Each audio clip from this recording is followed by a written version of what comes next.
Hey guys, in this video I'll be giving you my thoughts and review on the Voigtlander 50mm 1.2 Nokton.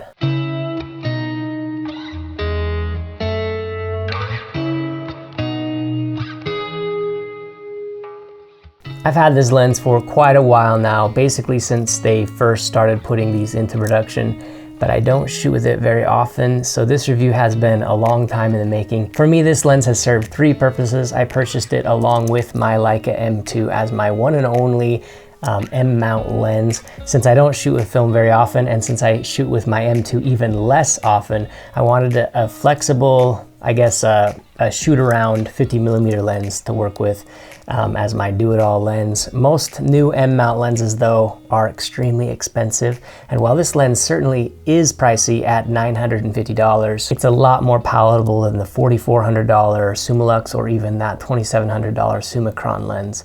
But if it were only to have a solid 50mm to shoot occasionally with on the M2 camera, that certainly would not be a good enough reason to spend that sort of money on this lens.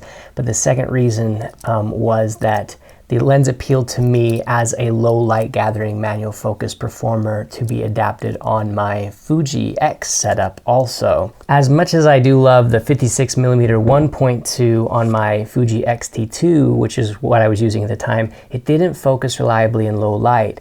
But that was fine. I shoot with manual focus as much as I focus with autofocus lenses when I do documentary work. So I decided a second solid reason to purchase this lens was for manual focus work, where I'm not really a big fan of focus by wire solutions.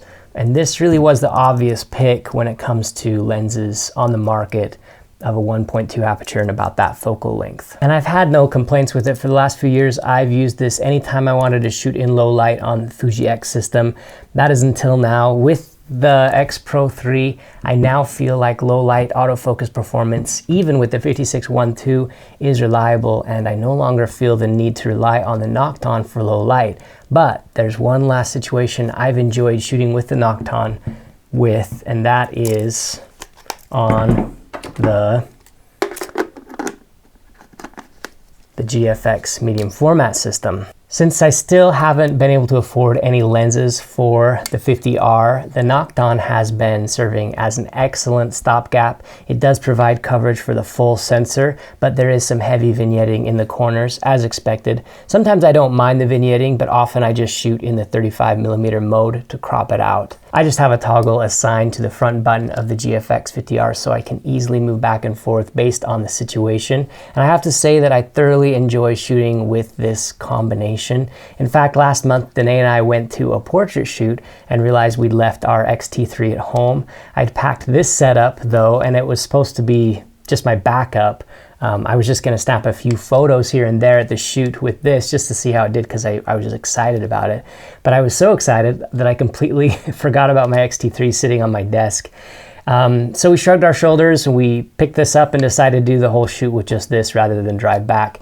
And it actually worked out quite well. The colors and the imagery were beautiful. There's a life to the photos here and 3D realism that really took me by surprise. And having all those megapixels to work with was nice for being able to crop tighter and simulate using more of a portraiture field of view type lens. So those are the various ways that I've been using this lens and a few examples, but let's get a little bit deeper into the quality and character of this lens. The 50mm Nokton was designed for both film and digital rangefinders, and as the Nokton name suggests, it was designed for low light shooting with that 1.2 aperture.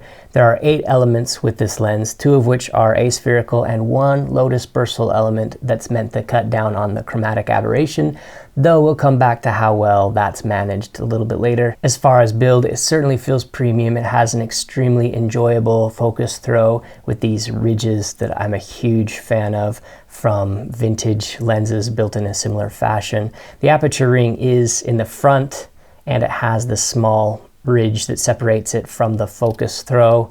This aperture design reminds me a lot of the Olympus Zuiko vintage lenses, as they have a similar style ring at the front. Unfortunately, it does not come with a lens hood, and the lens hood that it has is made ridiculously overpriced. I feel like for a premium price point, the Voigtlander should provide at least a plastic lens hood.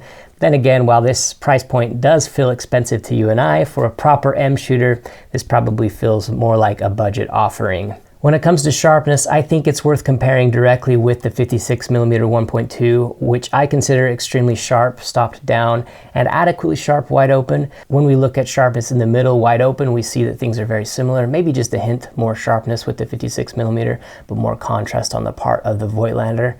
Out at the edges, we find the 56mm winning. As we stop down, we see the 56mm matching the Voigtlander in contrast, and both lenses are tack sharp at the center. At the edges, when we get out to 5.6, we see actually that the Nokton takes the lead at the edges with a bit more sharpness. But what this suggests are that things are pretty similar with these lenses. Of course, we are comparing these on a Fuji crop device.